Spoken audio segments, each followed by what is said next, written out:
Everyone. Welcome to another one of our episodes of our webinar series. We seem to be having a couple of problems. We are still waiting for Tim to join the show. There seem to be some technical difficulties, but he is almost joining.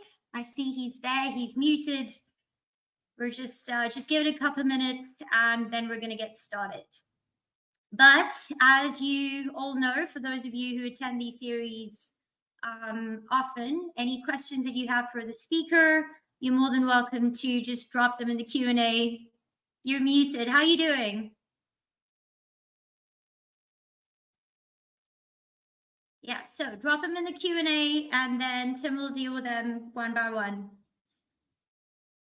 Okay.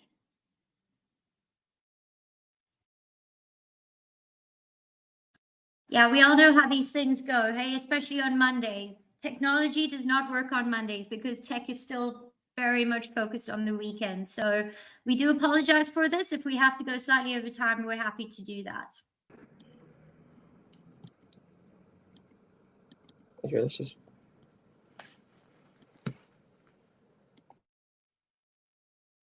Oh.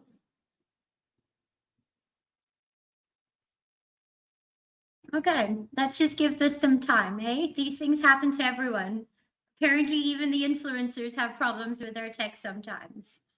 But we're very excited about this show. He's got a really cool story. You all know him, obviously, from TikTok and Instagram, but you definitely want to stay on the show and learn a little bit more about him. There we go. There you go. Sorry about that. Oh, my word. We made it. Yes, you did. Did you I have turn up the volume as well? Sorry about that. I tried to join on my iPad and I realized I don't think AirMeet supports an iPad, so we had to get a laptop and we built it now. Okay, so it was a little bit of a rush, but it's not a problem. Thank you. Thank you so much for doing this, especially on a Monday after hours and after campus. We appreciate it. Absolutely, no worries. I'm happy to be here. Let's rock and roll. Awesome. Yes, let's do this. So, well, let's just get started from the studies perspective. Tim, you're a BSc student, correct? Maybe you can tell us a little bit about that. Yeah, so I'm studying BSc Human Life Science at Stellenbosch, with the goal of going into genetics, specifically human genetics. Yeah, it's some crazy stuff we're doing here. It's like mind-boggling. It's so exciting to go to class every day. It's flipping epic. Yeah. Has it always been human genetics? No, so back in the day, back in high school, I actually really, really wanted to go into medicine. That was my goal ever since I was young. I wanted to be a doctor, and I didn't get into any university in South Africa for medicine. So I sat down with my parents. I was very, very disappointed, and I said, "You guys, what should I do? Should I go look overseas or what?" And we basically came to the conclusion: let me go. I'll study for 1 year. I'll study a BSc, and we'll see what happens. I'll try to figure it out when I'm there. And so I came to Stellenbosch, and throughout my first year, I was obviously also studying BSc, and I kind of found this new field that I'd never really heard of before called genetics. Yeah. And I got chatting to my professors. I went into the labs there to job shadow, and I just got opened up to this amazing world that I didn't even know existed. So now it's just so exciting. I can't believe I didn't even realize this career existed back in the day. But yeah, that's kind of how I had a bit of a switch. Still kind of in the medical field, but in a different way. Slightly more sciencey. I know that sounds ridiculous, but it would probably be more research compared to more practical, I'm assuming. Yeah, so it would be lab work, research. That's exactly what it would be. Hopefully working for a pharmaceutical one day. That's the goal. I kind of want to go into not actually working on genes, but like the cure for genetic disorders. Okay. All right. That's very exciting. So our audience knows you in an entirely different way, Tim, as the influencer. Of course. 260,000 followers on TikTok, 76,000 on Instagram. Mind-boggling stuff. Eh? I know, it's amazing. It's really cool. When you and I were talking offline before, I was telling you that I think from our side, what we see is the appealing thing about you is you're so authentic in your approach with your reels on social media. It's you're not trying to be something you're not. You're just going out there and doing your thing. But maybe let's talk about that a little bit. I know people in the audience are very curious about this. How'd you get into it? So obviously last year I was in my first year at the University of Stellenbosch, and it doesn't take long to realize that you are in a very unique environment. And I realized that this was an amazing opportunity to document my experience and share it with the world, Yeah. because I would chat to my friends from my hometown and try to kind of explain this whole university experience, and I couldn't. So I thought the only way I can do it is to video it. And at first, I was just posting, I was practicing my editing, and for the first 6 months, I mean, my videos didn't get any traction. And then I posted my first lecture singing video where I would stand up in a lecture hall and get the whole class to sing with me. And that's what kind of kickstarted a different aspect of TikTok for me, where I gained a following. Hmm. Okay, so I'm curious, and I know everyone else out there is curious. Did you have permission for that, Tim? You can answer if you can't. If it's like proprietary information, you don't need to. But I mean, I've That been is dying to indeed know. a very asked question. I had to get permission from the lecturer. I didn't want to put my whole future on the line for a Of course. potential viral TikTok video. So I got the permission, and it worked out in the end. The class, they did not know what was coming though. Oh yeah, no, that's cool. When I was telling someone about you, I was like, no, the dude at Stellies with a Bluetooth speaker, and everyone's like, Yeah, yeah. That's how yeah. my dad describes me to his friends now as well. Yeah, no, I think it's so wonderful, and I see you're continuing with that trend, and you're moving into some newer trends also. I saw the McDonald's one. It's quite Yeah, entertaining. yeah. Yeah, Yeah, I just whatever I find fun, I film. It's really simple. Just whatever I yeah, enjoy. yeah. But how are you balancing all of this? BSc is a serious degree. Human genetics also very serious. Your Of course. business, because this is essentially what your pages have turned into. How do you balance this? Yo, it's been a. I mean, I've learned as I've gone. I've only been making properly internet videos now for 6 months. So in the beginning, it was very difficult. I had my priorities in the wrong place for sure. I was spending way too much time on film and TikTok rather than studying, and my marks did. I paid the price there. But as time progressed, I've I've kind of developed a good system. I'll always just get my studies done as early as possible in the day. So if that means waking up normally around 6 a.m., getting 2 hours done in the morning, and then putting my foot flat in the afternoon, studying, making sure that everything I need to do academically is done for the day. Then I can have my fun in the afternoons and evenings, normally the evenings now as it gets busier, and then I can film. But I'll always prioritize my academics. And then of course we've had the business side coming out. It's been very interesting. Also a complete and utter learning curve. That's been interesting. I've had a lot of help from my friend Keegan. He's also my roommate. We've been in that Yeah. together. So he has covered a lot of the business side, interacting with the brands, along with me, and all the financial side. So it has taken a lot of pressure off me, which has been lovely. So I've been able to focus more on the creative. So for Yeah. now, it's a good system, but yeah, Yeah. we'll see how it progresses. Okay, well, I think it's amazing. It's not just that you're content creating and an influencer, you're an entrepreneur, you're running a business, and you're a student, and so I'm guessing you have like a 10-hour day on average just to get through everything.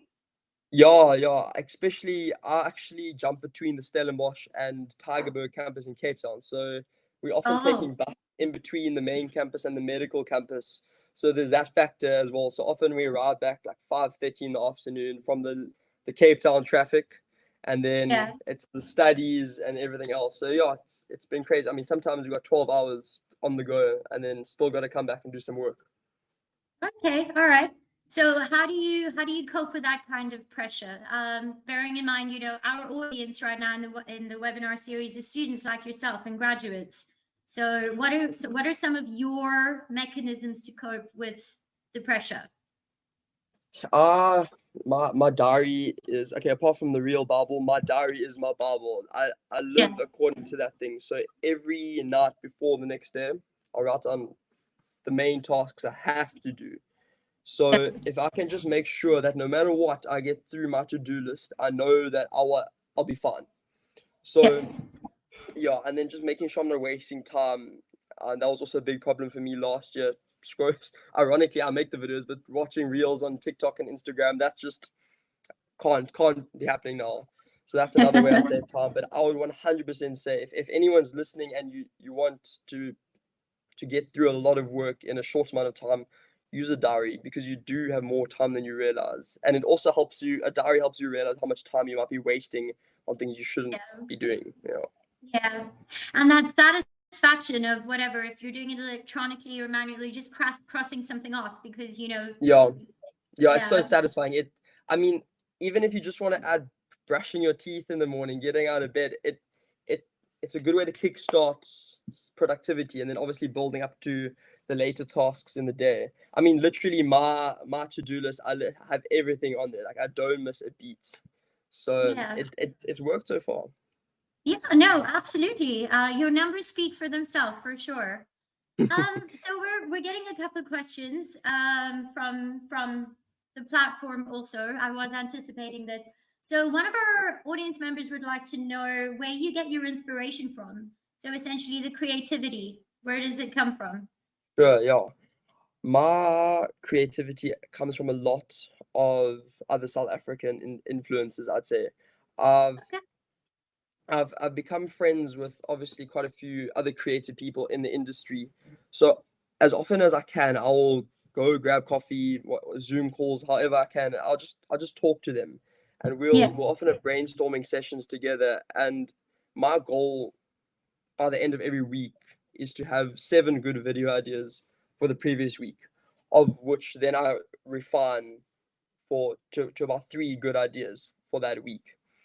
But also things I do is I will sit on TikTok and I'll set like a 20-minute timer and I'll scroll on my For You page and I'll see what's trending in the world right now, what kind of storytelling techniques are doing well and what trends are circulating the internet. And that's also a very good way that I get ideas. And then I write it all in my idea book and it all goes in here. Every good idea has gone through this book. This thing is sacred. Okay, I can imagine you hold on to that very preciously. No one can get their hands on it, eh? No, absolutely not. Yeah. Okay, so someone would like to know what you use. The question here is, does he use CapCut? So what are you using to create your videos? Every single video I've made has gone straight through CapCut, and it's all shot on my iPhone. This one right here. It's a very simple operation. I think simplicity is sometimes the best.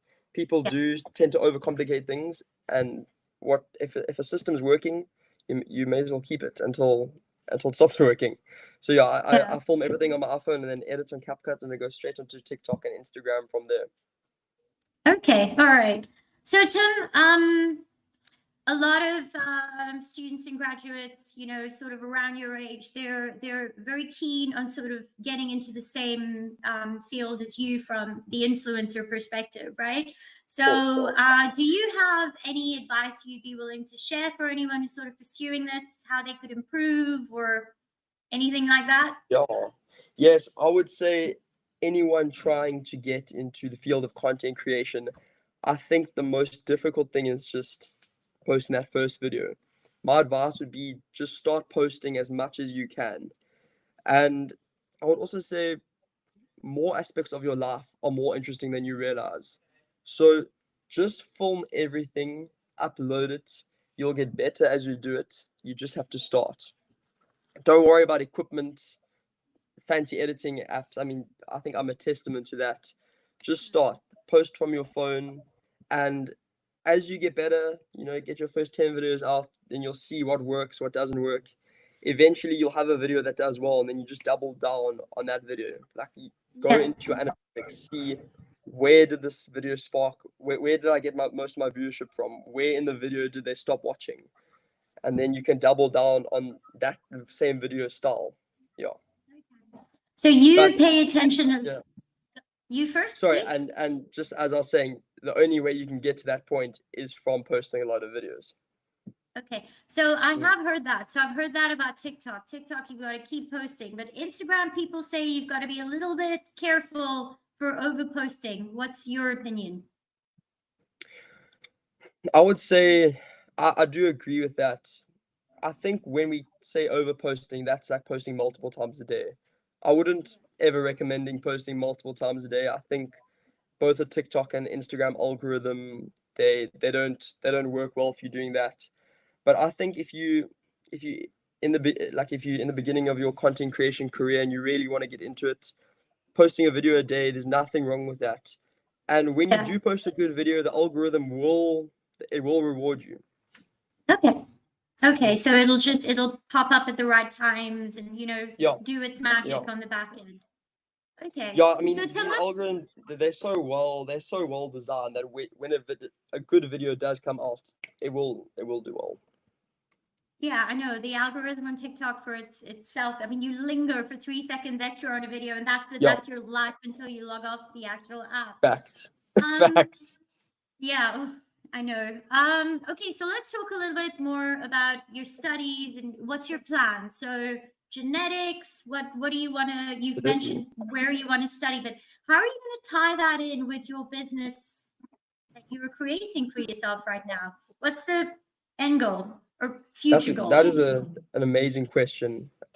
So let's start with my career in science. My goal for my career in genetics is to qualify with my master's, hopefully all through Stellenbosch University, and then to go work as a genetic engineer in either the biomedical research facility here in Stellenbosch, Cape Town, or if need be overseas. That would be my goal there. I really want to work on something to do with neurological disorders. So wherever I can go, wherever that may be, I'll do that. And in terms of content creation, whatever I do, I'll keep making videos and filming my life, because there will always be an audience that'll be interested, like no matter what it is. And for me, obviously, it's my going into adulthood, pursuing a career. So yeah, I'm gonna keep pursuing what I'm pursuing and film it all. Okay. All right. Sort of as your journey in life progresses, you're going to continue to progress with social media and show what it is that you're doing next. Okay. Exactly. So why neurological issues? Like, what is there if I may ask, is there a reason why you specifically want to go into that, or is it no? Back in the day, when I was a bit younger, I actually had a scare where I thought I could have had motor neuron disorder. Where, for those of you who don't know what motor neuron disorder is, that's when it's what the disease Stephen Hawking had, where your muscles slowly just degrade until you suffocate to death. It's a very scary disease, and there was the doctors. It was one of the potential problems the doctor said I could have had. Luckily, it was just an iron imbalance when we went for blood tests. But there was about a 3-week period where I thought I could have a very, very serious genetic disorder. And coming to university, thinking back to just the absolute fear that had over me, it's really a driving factor into wanting pursuing a career in hopefully taking that away from someone else. That feeling of fear. Yeah. Well, thank you so much for sharing that. I'm so sorry. I do feel like a bit of an idiot putting you on the spot there. And, no, I know. I love that story so much. I think it's quite. It keeps me inspired. Maybe it can inspire some people watching. Yeah, absolutely. And, it drives passion. At the end of the day, we're always saying, and everyone who appears on the show, we're always saying, like, if you can find something and you get passionate about it, for whatever reasons it is, there's your success. Yeah. And I think if you're working towards something that you really, as you say, that you're passionate about, you'll love every step of the way. And that's also another aspect of why I love the field of science and genetics, because you're not just clocking in and doing that same thing every day. You're working towards a bigger goal that could potentially benefit millions of people across the world. Yeah. Okay. All right. This has been such an amazing conversation, Tim. Yeah, been absolutely Yeah. legendary. Yeah, no, this is so cool. I wish that this could carry on for like another hour, but unfortunately it can't. We've just got a couple more minutes. So, Yeah. we've spoken about the BSc side of your journey, entrepreneurial side, the influencer side. Keeping all of this in mind, is there any advice that you'd like to share with your peers who would be pursuing a similar journey Yeah. to you? Yes, I would say if there are any young people watching that are considering maybe a career in science, I would 100% get into the laboratories and get job shadowing. In fact, this applies to any career. Get job Yeah. shadowing, go see what you're going to be doing once you're qualified. Because there are a lot of people in university that actually have never done this, and they don't know why they're studying the degrees they're studying. And I mean, your parents are going to be paying a lot of money, so that's the one piece of advice I would have for people going into university. And for people graduating, that's not my that I can't give any advice on that yet. Maybe in a few years we come back and have this conversation again, and I can give some graduation advice. Apart from using Gradlinc, that's probably what I'll be doing. I love that you did that. Okay, well, I love that advice. We see that often. I mean, we say this at Gradlinc all the time. Like you start a journey, but you don't really know what it is. Like I started with law, and I went, I want to change the world and save the people. When you start practicing, you realize I'm not changing the world and saving the people like how I thought I would. And then you change into something. So it's really important for you to get some experience while you're still studying, so that you can go, okay, well, this is what I'm getting myself into. Yeah. Yeah. No, I'm a 100% believer in that. Yeah, it seems like, imagine getting to the end of a 4-year degree and then you you clock in at the first day of your job and you realize, oh no, this isn't for me. Yeah, that can't be happening. Oh, no, we don't want that. We're definitely trying to change that up for sure. Yeah. I need to now say goodbye and thank you so much. This was so wonderful. I really appreciate you taking time to do this. I'm sure the audience is too. I'm going to reach out to yourself and Keen. There was 1 or 2 questions I didn't get to. And then, thank you, Tim. Have a wonderful evening, and we'll speak soon. Well, thank you for having me, and thank you for everyone that joined. It's been an amazing time, and now I'm going to go clock in some biochemistry. Oh God, rather you than me. You enjoy that. All right, thank you so much.